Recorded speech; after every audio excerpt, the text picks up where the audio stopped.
I would also say just be over-prepared in general. You know, bring your solo music on your phone and a flash drive and a CD. Bring an extra dongle, bring your phone charger, bring extra tights, extra leotard, extra hairpins. Just bring 2 of everything. It sounds insane, but there's 2 reasons. One, if something happens and you ripped your leotard or your tights, you have something else there. Or maybe you realize that you mixed up the dress codes for 2 different auditions and you walk in and you're like, oh, I'm not in the right dress code. But good thing I brought this extra whatever. The second thing is that somebody else at the audition might have forgotten something. So maybe somebody else is like, oh, I didn't bring safety pins to put my number on, or they ripped their tights before the audition. And it's just a good thing to do, to be kind and courteous to the people at your audition. Help them out and make a friend. Like, college auditions are terrifying and stressful, and there can definitely be an air of competitivism. They can also be pretty competitive. Obviously, you're all vying for a small number of spots into a dance program, but that doesn't mean you have to be rude to the people there. So if somebody else rips their tights, have an extra pair so you can give it to them. On a selfish side, somebody might notice and say, wow, that number 23 is a really, really good team player. We want people like that in our program. But on an unselfish side, auditions are great places to make friends, and being nice to people is just important. So bring your extra stuff for you and for anybody else that might need it when you get there. Helping people out before an audition is a great way to kind of calm your nerves. And then it almost feels like you have an ally. Like, you go into the audition and you and that girl that you just helped out, like, it just makes you feel more comfortable. Maybe you can stand at the bar next to each other, and it just makes the whole audition feel less terrifying. Which leads me into something that somebody told me beforehand, and they said, people that you are auditioning with are not your competitors, they're your peers. This definitely changed the way I looked at auditions, but it also is very true. If you go to an audition and you meet somebody there, odds are you're gonna see them at another audition. Probably because you're looking at similar colleges, but also just because the dance world is small. I cannot tell you the amount of times that I walked into an audition and I saw somebody from a different audition. On top of that, you're auditioning for the same college dance program. If you both get accepted and both end up going to the same school, you're gonna be classmates. And then even beyond that, everybody who is auditioning for a dance program with you is going to be in the professional world at the same time as you. If you wanna start your own company, if you wanna collaborate with people, or even if you just wanna get into a company someday, you'll probably recognize the people around you. So you don't wanna get a bad rap for being uncooperative or mean or rude or overly competitive. I actually still keep in contact with a couple people that I just auditioned with. I still keep up with them on Instagram, I support them, we talk sometimes, and they're still friends in the dance world. So if I saw them in a class, I'd feel totally comfortable going up and talking to them. So remember, this is a place to meet your colleagues and make friends, not just compete with people. So I wrote down stuff that I was like, oh, I should talk about this. This is just such a long list of things. So I'm just going to read it because it's a lot. I said, follow the dress code and don't wear stage makeup. I also said, don't be late. Don't wear other schools' apparel. If you are going to a Point Park audition, do not wear an NYU School of Dance sweatshirt. I saw people do this. Don't do it. It's a bad look.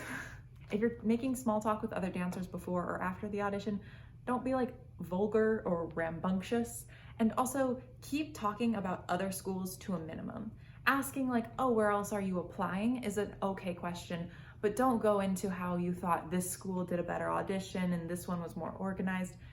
Overall, I think it's just safe to keep the discussion of other dance programs at a minimum when you're at another school's program. Oh, I said do talk to other people though. I'm just really into making friends, says the introvert. I said do talk to people, but not during class. During breaks, when you're waiting to find out the results, when you're getting ready or stretching before class, that's great, but don't talk during class. Smiling and having a good attitude in class is also really important. That was like the main thing that I had going in my head. I was like, just keep on smiling, keep on smiling. And honestly, it helps you feel better. And also, like, if you make a huge mistake and you just smile and continue, I think it just shows really good sportsmanship. And again, they're not looking for the best dancers in the entire world. They're looking for students that they can train and that they want to work with. This is something that I do a lot, but don't perform when learning. Yes, the entire audition is a performance, so be engaged and try to do your best, but don't focus, especially if you're learning a combination, Don't focus so much about performing to the judges when you're learning that you forget to learn the combination. Or don't get so in your head about, do I look okay while learning this audition combination, that you don't actually learn it. I do that a lot, so that's why I'm saying that. Go for it, even if you don't know it. This is also something that I did not do at first, and you just should. So if they teach you this big long combination, they're not expecting you to be perfect at it. So go for it. Do it as well as possible, even if that one section is kind of fuzzy. Don't let that one section make you do the entire thing timid and inside. Find the parts in the combination that you feel really, really good about and perform those like crazy. I mean, don't like overperform, but do those really, really well. And then the other sections that maybe you're not as comfortable with, try to improve on those, but also don't let them hold you back from actually showing what you can do. And especially if you're not good at picking up combinations, make sure that you play to your strengths. Show them how good you are, even if you didn't pick up the combination great. If they give you a correction or a specific note, apply it. This is for individual corrections and whole group corrections. In one of my auditions, I got a personal correction at the ballet bar. I mean, we're talking stopped the music, gave me a correction. I still remember the correction. We were doing fouettes and we were in tendu, and the teacher put his feet like this and my toe was like right here, and he told me to do a fouette and to not let my toe move. Or maybe it was in dégagé. Maybe that's why it was hard. That was so stressful. I was like, I cannot touch this teacher's ankle. Because obviously it was an audition and I was stressed out. But you know, when we redid that bar combination, I was thinking so hard about that specific correction because there were like 8 different professors in the room watching us, and I knew one of them was going to be watching me to see if I took that personal correction. This also goes for full group corrections. So again, if you're learning a combination, maybe you're doing pliés and they say, focus on the head. The head is here for this. Make sure you do the head there. Or if they say, make sure you really drop your weight here. Make sure you are thinking about dropping your weight there. Because if they make a point to give that correction in the audition, they're looking for it. In fact, I would go as far to say that the professors probably have the same notes and corrections that they give at every audition. So if they teach the same combination at every audition, it's a pretty safe bet that they are telling every single audition group the exact same notes and corrections, and they're seeing who will listen and apply them. So if they give you a specific note, even if you're like, ooh, that feels weird, or it makes you feel like you're screwing up, still try to apply that correction because they will be looking for it. Stay engaged in class. Don't let your mind wander. Take it as like an exercise. Be like laser focused into the class. Take it as a class, not a performance. At the very least, even if you get cut from the audition, you had a pretty cool master class, you met some new people, you got to take a good class. Take it as a class. You don't have to overperform. You don't have to be pulling out all the tricks and all the stunts, and you don't have to try to outshine everybody. Take it as a class and show them how you work in class. I also put show your work. And by this, I mean show how you work. Show how you take class. That's more important to them than how many turns you can do, for the most part. They're looking for somebody that they would want in their class. So show them how good you are in class. And finally, this kind of goes on the same lines, but show that you know how to take corrections and show that you can improve. Show them that you are willing and able to work for improvement. That's what professors care about most. Okay, so that's my quick rundown of what to do inside the audition, but here's for after the audition. 1, thank everybody in the room. If there are student volunteers, thank them. If there's musical accompaniments, if there are musicians in the room who are playing, thank them. The auditioners and teachers, thank them. The people who were mopping the floors outside, thank them. What I found is that most people, when they leave the audition, there's like a big line where everybody who just auditioned thanks everybody. But even if that doesn't happen, be the one person who goes up and says thank you. The second thing to do once the audition is over is to not talk about it. Now, you can talk about it later, but do not talk about the audition while you are on campus. This means don't talk about it in the studio, don't talk about it in the hallway, the dressing room, the building, the campus, the state. Do not talk about the audition until you are home. This also means do not talk about it to the other people that you just auditioned with, to your friend on the phone, to your parent who came with you to the audition. Don't talk about it to the new friend you just met. Just don't talk about it And if somebody says like, oh, how did it go? Be like, oh, I liked it. It was great. Even if you walk out and you're like, I hated that so much, it was the worst thing that ever happened, don't say it. If you said that was the worst audition I've ever completed, I'm really upset with myself, keep it in for a while. Even if it was something as stupid as like, oh yeah, the music was a little fuzzy or the mirrors were kind of dirty, just don't talk about it. Talk about it later, because talking about it is fun and great and you'll want to talk about it. Wait till you're like at the airport or on the plane or in your own house.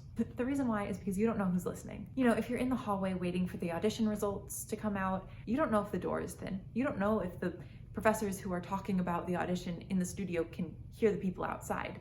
So if you say, oh, I hated that one teacher, they might be able to hear you. Similarly, if you're walking around on campus doing like a little self-tour afterwards and you go to the dining hall and you're talking with your mom and then you say, yeah, I mean, I liked it, but I don't think it was my favorite. You don't know if the people sitting next to you in the dining hall are dance majors or not, or maybe they're friends of dance majors and they said, yeah, no, there was this one girl who said blah, blah, blah. Now, while this might not affect your acceptance, you definitely don't want to be somebody who's gossiping negatively about the program. Trust me, you will have things to say once you get out of the audition. Just hold it in until later. The other thing is, if you had a really bad audition and you start talking about it, you might start crying, you might get really emotional, you might whatever. It's just easier to kind of keep it all very formal and contained, and then once you're in a safe place like a hotel room or your home, then you can kind of let all the emotions of the day come out. Another quick thing is that sometimes in auditions, there's these kind of like dead periods. So you might have a ballet class and a modern class, and then there'll be this dead period where the auditioners talk about the class that just happened and they decide who's gonna come back for solos. Or it might even be in between bar and center or something like that. If that does happen, make sure to stay warm. Make sure that you're stretching, you're doing some jumping jacks, you're keeping your feet warm, you put back on your warm-ups if you can.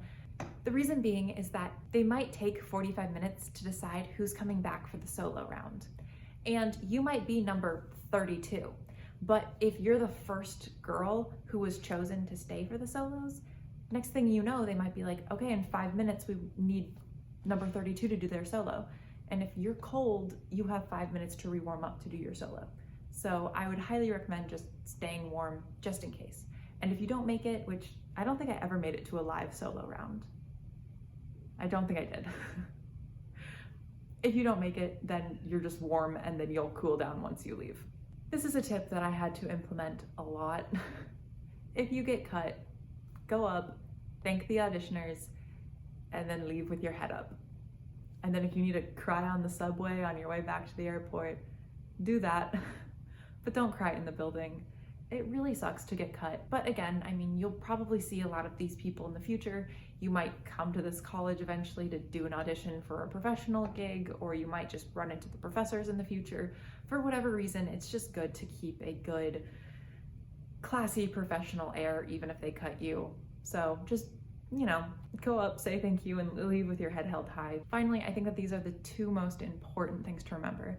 But one, you are auditioning the school as much as they are auditioning you. If you go into an audition and don't like it, you don't like it. The school is trying to impress you as much as you are trying to impress the school. You are allowed to leave an audition and not like it and think, not really for me.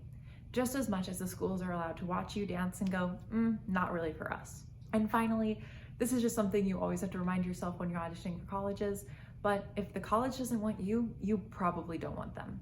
You want a school that will look at you and say, we want to work with you. We see your potential. We want to get you to a successful level. So if a school rejects you, as much as it hurts and as much as I cried many times on my bed when I got rejected, I also knew that if I could just magically turn my rejection into an acceptance, I probably wouldn't do it because the school wouldn't be excited to have me. And as much as I want to be excited to go to the school I'm going to go to, I want the school to be excited that I'm coming. So just remember that you will end up where you need to be. And as cliche as it sounds, and I'm sure as a high school senior, you've heard that so many times, it's true. You will end up where you need to be. So I hope these tips were at least somewhat helpful. I know auditions are incredibly stressful, and they will be. So if you have any other audition tips that I forgot, leave them in the comments below, and thanks for watching. Bye, and good luck getting into college.